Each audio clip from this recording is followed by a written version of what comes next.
अरे हटो हटो, अरे सामने से हट। अरे इतनी बड़ी गाड़ी दिखाई नहीं देती जिस तरह बीच रास्ते में खड़े हो? अंधे हो क्या? मुझे तो सिर्फ एक गाड़ी दिखाई नहीं देती, लेकिन आपको तो कुछ भी दिखाई नहीं देता। यहाँ के मजदूरों के दुख दर्द, परेशानियां, मुसीबतें, बीमारी, मौत, कुछ भी तो दिखाई नहीं देता। अरे अंधे तो आप हैं। क्या बकवास कर रहा है तू? हैं? क्या नाम है तेरा? मेरा नाम विजय है सेठ। ओ, तुम्हारे बारे में सुना है मैंने। और क्या चाहते हो? मैं आपको ये बताना चाहता हूँ, मौत का जो तमाशा जो आए दिन आपकी माइंड में होते रहते हैं, वो कल फिर हो गया। कल फिर 5 मजदूर सुरंग के भारी पत्थरों के नीचे कुचलकर मर गए। हम जानते हैं, और हमें क्या करना है ये भी हम अच्छी तरह से जानते हैं। You mind your own business. अपने काम से काम रख। तुम क्या समझते हो?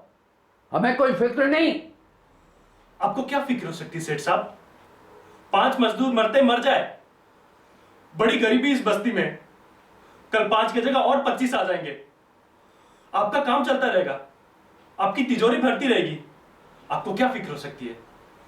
अरे फिक्र है, परेशानी है, गम है तो उन 5 औरतों को है सेठ साहब, जिन्होंने कल इस काले पत्थर पर अपनी सुहाग की चूड़ियां तोड़ी है। उन नन्हे बच्चों को है जो आपकी अंधी लालच की वजह से यतीम और अनाथ हुए हैं। आपको पता भी है सेठ साहब, आपकी माइंड में काम करने वाले मजदूरों की हिफाजत और सेफ्टी के निजाम कितने कम और कितने खराब है, आपको पता भी है। ये कोयले की खान एक अजगर है सेठ साहब, जो रोज अनगिनत मजदूरों को निगलता है, उन्हें चबा के, चूस के, कुचल के, उनकी जिस्मों से जिंदगी का एक एक कतरा चूस कर एक लाश की सूरत में उन्हें वापस उगाल देता है।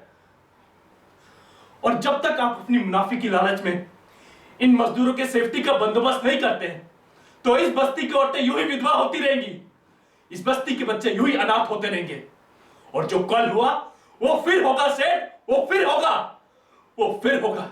हो सकता है, कोयले की खानों में एक्सीडेंट तो होते ही रहते हैं, और फिर हम यहाँ जबरदस्ती किसी से नौकरी नहीं करवाते। जिसको करनी है वो करे, जिसको नहीं करनी है वो ना करे। लेकिन हम इस बात की जिम्मेदारी बिल्कुल नहीं ले सकते कि आइंदा ऐसा कोई एक्सीडेंट नहीं होगा। लेकिन मैं जिम्मेदारी लेता हूं, मैं जिम्मेदारी लेता हूं। अगर ये फिर हुआ, अगर आपकी माइंड में एक भी मजदूर मालिकों की लापरवाही या लालच की वजह से मरा, तो मैं विजय पाल सिंह तुझे जिंदा नहीं छोड़ूंगा। धनराजपुरी, तुझे जिंदा नहीं छोड़ूंगा।